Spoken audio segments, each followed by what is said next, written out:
नमस्कार दोस्तों, बहुत बहुत स्वागत है आप सभी का तुल्यारेस के इस डिजिटल प्लेटफॉर्म पर। फ्रेंड्स, हमने जो इंडियन कॉन्स्टिट्यूशन का फाउंडेशन कोर्स शुरू किया है उसी क्रम में आगे बढ़ते हुए हम भारत में संवैधानिक विकास के कुछ और फैक्ट को जानने की कोशिश करेंगे। दोस्तों, पिछली वीडियो में हमने देखा था कि ईस्ट इंडिया कंपनी के शासन के दौरान, यानी जब कंपनी का शासन था, तो उस दौरान कौन कौन से एक्ट बने और किस प्रकार से उसका विकास हुआ था। आज इसके सेकंड फेज में हम बात करने वाले हैं कि जब 1858 के अंदर ब्रिटिश सरकार के अंतर्गत सत्ता का हस्तांतरण हो जाता है, फिर किस प्रकार से कानून बनते हैं, किस प्रकार से हमारी संवैधानिक व्यवस्था चलती है और कौन कौन से नए नियम कानून हमारे सामने बन करके आते हैं।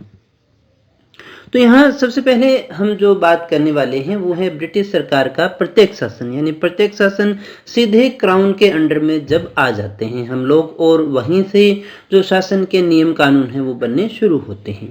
तो यहाँ सबसे पहले हमें ये देखना होगा कि ये जो व्यवस्था थी, यानी ईस्ट इंडिया कंपनी बड़े अच्छे से काम को संभाल रही थी अपने हिसाब से, लेकिन अचानक से ऐसा क्या हुआ कि जो सत्ता का हस्तांतरण है वो ब्रिटिश सरकार के पास में हो गया।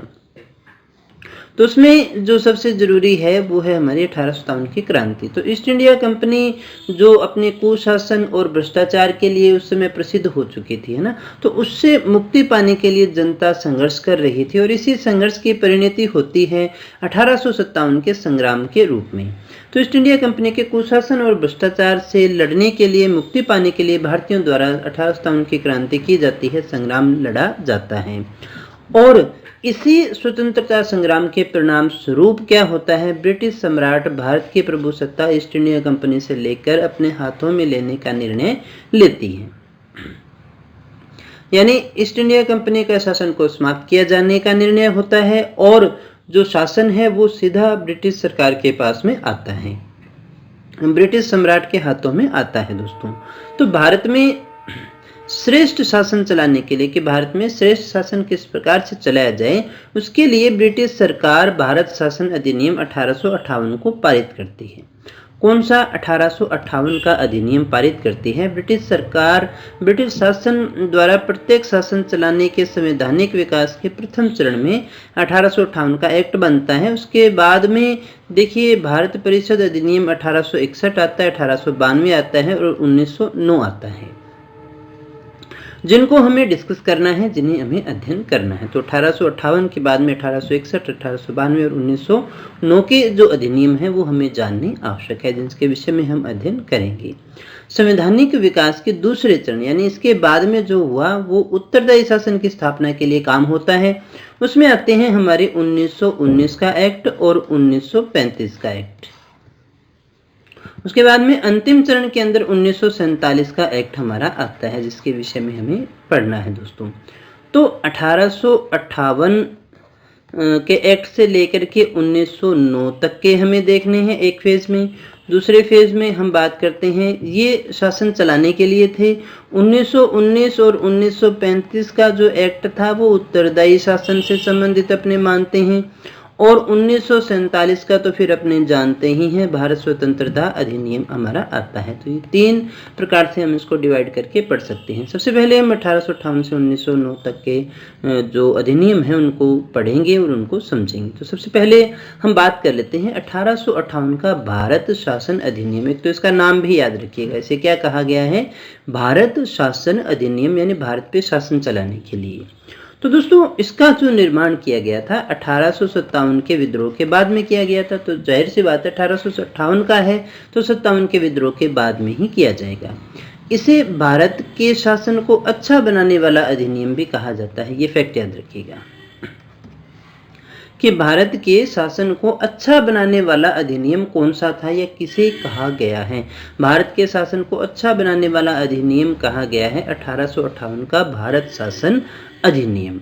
इसके बाद में दोस्तों देखिएगा, इस कानून ने ईस्ट इंडिया कंपनी को समाप्त कर दिया। उसका शासन जो है वो समाप्त हो गया और साथ ही साथ गवर्नर, क्षेत्रों और राजस्व संबंधी शक्तियां ब्रिटिश राजशाही को हस्तांतरित कर दी गई। दोस्तों, तो क्या हुआ इस एक्ट के द्वारा? नंबर एक, तो ये एक्ट कैसा था? भारत के शासन को अच्छा बनाने वाला अधिनियम था। दूसरी जो इसकी सबसे इंपॉर्टेंट बात है कि इसने ईस्ट इंडिया कंपनी के शासन को समाप्त कर दिया और गवर्नर क्षेत्रों राजस्व संबंधी जो शक्तियां थी वो सारी की सारी शक्तियां ब्रिटिश राजशाही को हस्तांतरित की गई ब्रिटिश क्राउन के पास में चली जाती है दोस्तों। अब यहाँ हमें ये जान लेना आवश्यक होगा कि इस अधिनियम का मुख्य उद्देश्य क्या था, किस लिए लाया गया। तो इस अधिनियम का जो मुख्य उद्देश्य था वो था प्रशासनिक मशीनरी में सुधार करना, यानी प्रशासनिक जो एडमिनिस्ट्रेटिव जो मशीनरी है उसमें इस प्रकार से सुधार किया जाए कि इससे जो है इंग्लैंड में भारतीय सरकार का अधीक्षण और उसका नियंत्रण हो सके दोस्तों।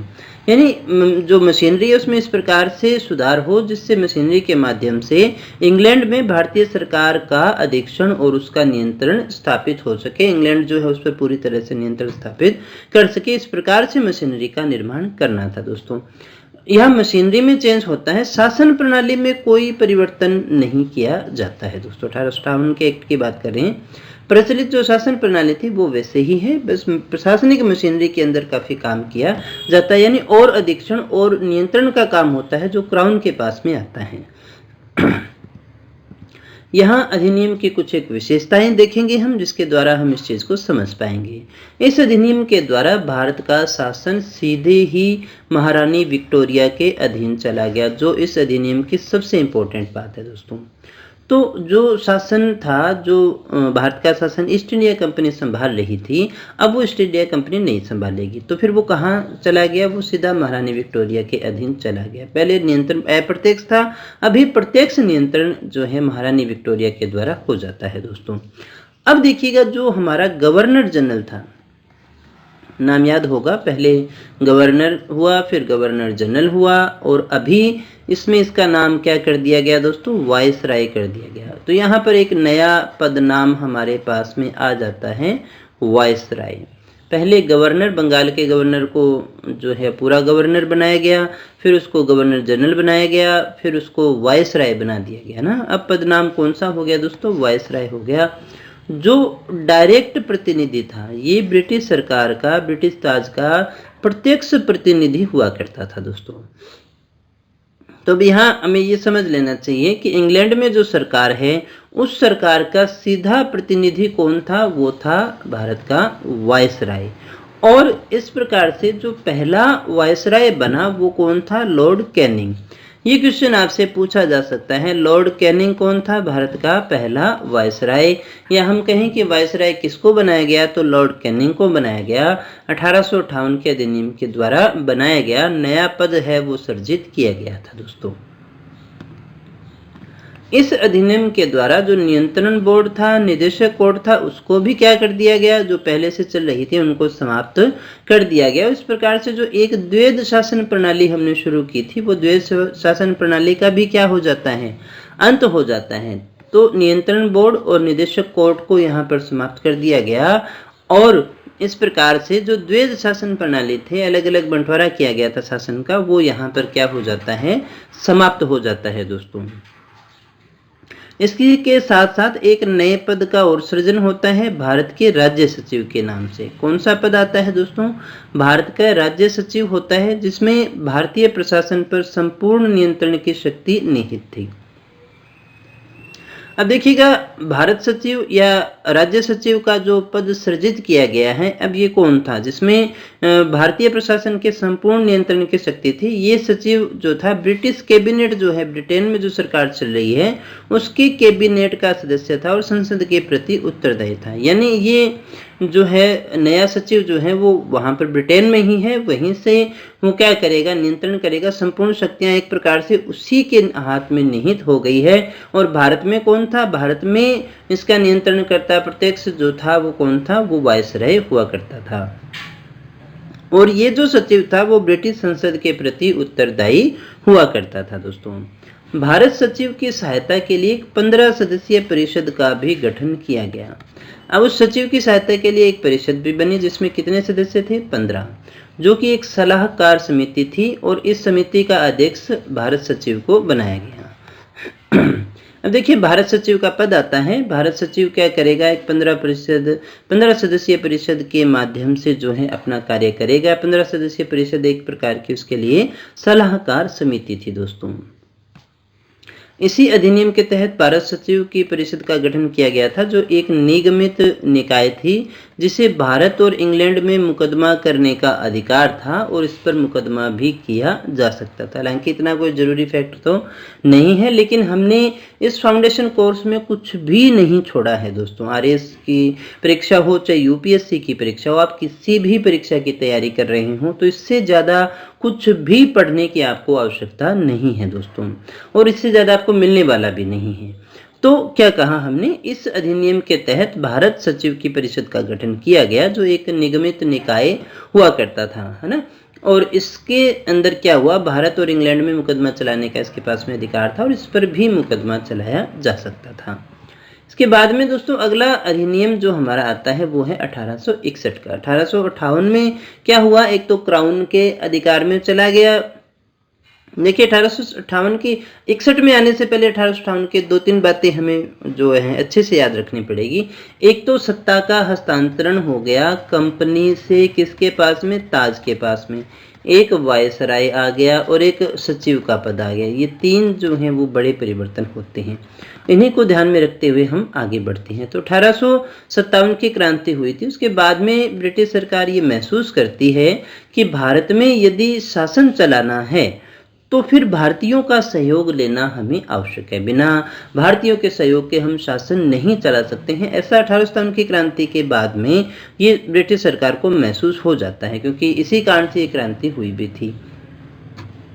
तो अब ये सहयोग कैसे प्राप्त किया जाए, तो इसी सहयोग की नीति के तहत हमने देखिए यानी ब्रिटिश संसद ने 1861, 1892 और 1909 में 3 अधिनियम पारित किए जो इस सहयोग की नीति को ही प्रदर्शित करते हैं।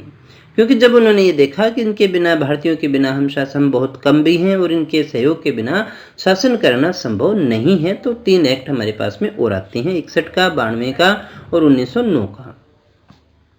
अब यहाँ देखिए क्या हुआ, इस अधिनियम के द्वारा गवर्नर जनरल की जो परिषद थी उसके सदस्यों के रूप में भारतीयों को भी विधि निर्माण कार्य में संयुक्त किया गया। ये सबसे जरूरी बात है,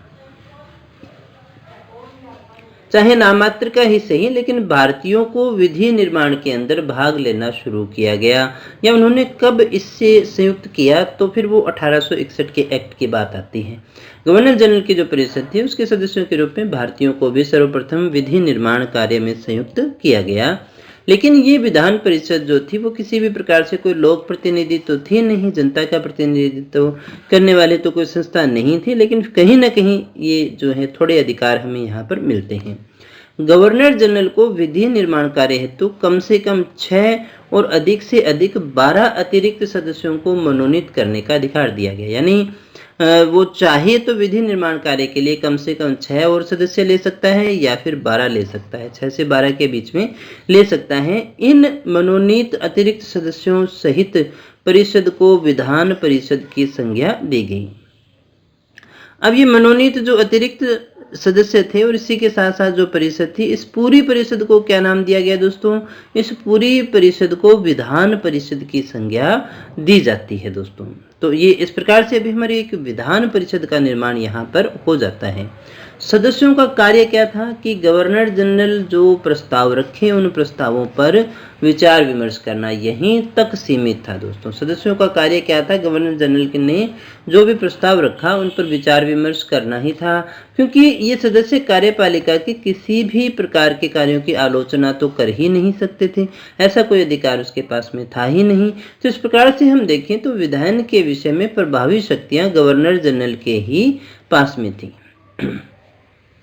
यानी कानून बनाने की जो शक्तियां थी, हालांकि परिषद थी उसके पास में, विधान परिषद है, लेकिन उनको विचार विमर्श तक ही सीमित था, वो आलोचना नहीं कर सकती थी। तो इस प्रकार से हम देखें कि विधान के विषय में जो प्रभावी शक्तियां हैं वो किसके पास में थी, वो गवर्नर जनरल के पास में ही हुआ करती थी। और देखिए साथ ही साथ गवर्नर जनरल जो है उसको अन्य प्रांतों में भी विधान परिषद बनाने का अधिकार दिया गया था। अब देखिए क्या किया गया कि गवर्नर जनरल को ये अधिकार दिया गया कि वो अन्य प्रांतों में भी विधान परिषद का निर्माण कर सकता है, लेकिन जब भी वो प्रांत कोई विधान बनाना शुरू करेगा तो उससे पहले गवर्नर जनरल की पूर्वानुमति आवश्यक होगी। अभी भी बॉस तो कौन है? बॉस तो वही है ना। प्रांतों को अधिकार तो दिए गए, प्रांतों में विधान परिषद बनाई जा सकती थी, लेकिन गवर्नर जनरल की पूर्वानुमति उसके लिए क्या हुआ करती थी? आवश्यक हुआ करती थी। अधिनियम की कुछ विशेषताएं हैं जिसके द्वारा हम इसे और अच्छे से समझ पाएंगे दोस्तों।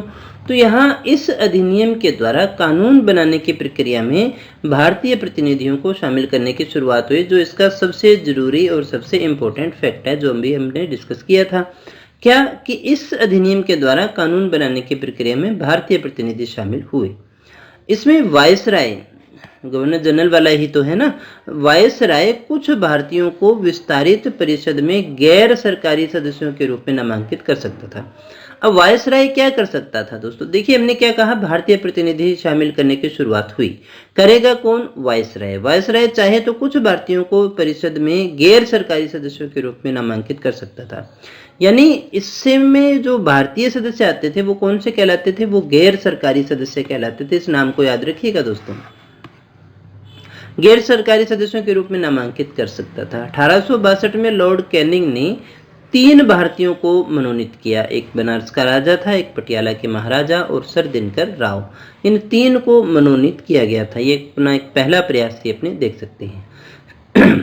तो सबसे जरूरी बात, सबसे इंपॉर्टेंट बात कि भारतीय प्रतिनिधि भी इसमें शामिल होने शुरू हो गए गैर सरकारी सदस्यों के रूप में, जिन्हें मनोनीत किया जाता था, नामांकित किया जाता था वायसराय के द्वारा। 3 नामांकित किए गए जिनकी अभी अपनी बात कर भी रहे हैं। इस अधिनियम ने मद्रास और बंबई प्रेसिडेंसियों को विधायी शक्तियां दी। अभी हमने ये डिस्कस किया भी था कि प्रांतों को और विधायी शक्तियां दी गई, तो मद्रास और बंबई को विधायी शक्तियां दी गई। तो इस प्रकार से जो हमने पहले केंद्रीयकरण किया था, यानी उनकी शक्तियों को बंद करके केंद्र में लाए थे, तो यहाँ पर वो केंद्रीयकरण जो था वो बिल्कुल यहाँ पर क्या हो गया है? वापस उल्टा हो गया है। विकेंद्रीकरण की प्रक्रिया की शुरुआत अपने यहाँ से मान करके चलते हैं। बंगाल, उत्तर पश्चिमी सीमा प्रांत, पंजाब में 1862, 66 और 1897 में विधान परिषदों का गठन होता है। ये शुरुआत हो जाती है विकेंद्रीकरण की। जो पहले हमने केंद्रीकरण ईस्ट इंडिया कंपनी के काल में केंद्रीकरण था, यहाँ आकर के विकेंद्रीकरण होना शुरू हो जाता है। वायसराय की जो परिषद है, वायसराय को परिषद में कार्य संचालन के लिए अधिक नियम और आदेश बनाने की शक्तियां प्रदान की गई। तो वायसराय जो है उसकी शक्तियों को और बढ़ा दिया गया, उसे और अधिक नियम बनाने, आदेश बनाने की शक्तियां प्रदान की गई दोस्तों। और इस अधिनियम के द्वारा ही लॉर्ड कैनिंग के द्वारा 1859 में उसने जो प्रारंभ की थी पोर्टफोलियो प्रणाली, उसको भी मान्यता दे दी गई दोस्तों। तो इस के द्वारा जो है पोर्टफोलियो प्रणाली को भी मान्यता दी गई। पोर्टफोलियो प्रणाली क्या थी? इसके अंतर्गत वायसराय की परिषद का एक सदस्य एक या अधिक सरकारी विभागों का प्रभारी बनाया जा सकता था। यानी पोर्टफोलियो में क्या हुआ कि एक जो सदस्य है या एक अधिकारी है वो एक से अधिक सरकारी विभागों का प्रभारी बनाया जा सकता था, और इस विभाग में काउंसिल की ओर से अंतिम आदेश पारित करने का अधिकार भी उसके पास में दिया गया था दोस्तों। तो ये मान्यता उस समय दी गई। तो पोर्टफोलियो प्रणाली को भी मान्यता जो कैनिंग ने शुरू की थी 1859 के अंदर, उसको भी मान्यता दी गई है। तो एक प्रकार से वायसराय की परिषद में कार्य संचालन को अधिक महत्व दिया गया था दोस्तों। अब देखिए इसने और क्या अधिकार मिला कि वायसराय को आपातकाल में बिना काउंसिल की संस्तुति के अध्यादेश जारी करने के लिए अधिकृत कर दिया गया। राष्ट्रपति की तरह ही है ना एक तरह से। तो वायसराय क्या कर सकता था? इमरजेंसी के अंदर काउंसिल की बिना संस्तुति के वो अध्यादेश जारी कर सकता था। और जैसे आज उसकी मान्यता 6 माह की होती है, उसी तरह तब भी उसकी मान्यता कितनी थी? उसके अध्यादेश की अवधि 6 माह के लिए ही हुआ करती थी। ये आज भी अपने इस रूप में देखते हैं। इसके बाद में दोस्तों अगले अधिनियम की अपने बात कर लेते हैं, भारत परिषद अधिनियम 1892। भारत परिषद अधिनियम 1892 में क्या किया गया? केंद्रीय व प्रांतीय विधान परिषदों का विस्तार किया गया। यहाँ क्या हुआ? विधान परिषदें जो हमने बनाई हैं केंद्रीय और प्रांतीय, उन सभी का विस्तार किया जाता है। भारतीय विधान परिषद में शासकीय सदस्यों का बहुमत रखा गया। भारतीय विधान परिषद में शासकीय सदस्य थे, उनका बहुमत रखा गया, किंतु गैर सरकारी जो सदस्य थे, अभी हमने बात भी की थी गैर सरकारी सदस्य कौन से होते थे। गैर सरकारी सदस्य बंगाल चैम्बर ऑफ कॉमर्स और प्रांतीय विधान परिषद के द्वारा मनोनीत होने लगे। अब जो गैर सरकारी सदस्य थे वो प्रांतीय विधान परिषदों के द्वारा भी मनोनीत होने शुरू हो गए। दोस्तों, प्रांतीय विधान परिषदों में गैर सरकारी जो सदस्य थे कुछ स्थानीय निकायों द्वारा भी मनोनीत किए जाने लगे। यानी अब जो गैर सरकारी सदस्य वो प्रांतीय विधान परिषद से आने शुरू हुए और प्रांतीय विधान परिषद के अंदर गैर सरकारी जो सदस्य थे वो स्थानीय निकायों से आने शुरू हो गए। स्थानीय निकायों से यहाँ तात्पर्य हम लेंगे विश्वविद्यालय, जिला बोर्ड या फिर नगर पालिका, ये जो थे उन्हें उस समय स्थानीय निकायों की श्रेणी में रखा जाता था। परिषदों को राजस्व और व्यय के वार्षिक बजट पर विचार विमर्श करने की और कार्यपालिका से प्रश्न पूछने की शक्ति दी गई। कौन से एक्ट में दी गई है दोस्तों, याद रखिएगा 1892 के अंदर जो परिषद थी उसको राजस्व और व्यय के वार्षिक बजट पर विचार विमर्श का अधिकार मिला और कार्यपालिका जो थी उससे प्रश्न पूछने की शक्ति भी प्रदान की गई। यानी यहाँ पर परिषद की शक्तियों को थोड़ा सा बढ़ाया गया है दोस्तों, विस्तार किया गया है। विधान परिषद के कार्यों और अधिकारों में वृद्धि की गई, यही तो अभी अपने बात कर रहे हैं, लेकिन ये अधिकार प्रतिबंधों के अंतर्गत थे, ऐसे नहीं थे, स्वायत्त अधिकार नहीं थे, इसके ऊपर भी प्रतिबंध थे। इस अधिनियम के द्वारा संसदीय शासन परोक्ष रूप से प्रारंभ हुआ। एक प्रकार से संसदीय शासन यहाँ प्रारंभ होता है लेकिन प्रत्यक्ष नहीं है, परोक्ष रूप से होता है और इसी के द्वारा जो है प्रतिनिधि शासन की नींव भारत में डाली। कौन से शासन की नींव डाली गई है दोस्तों, तो प्रतिनिधि शासन की नींव डाली गई है।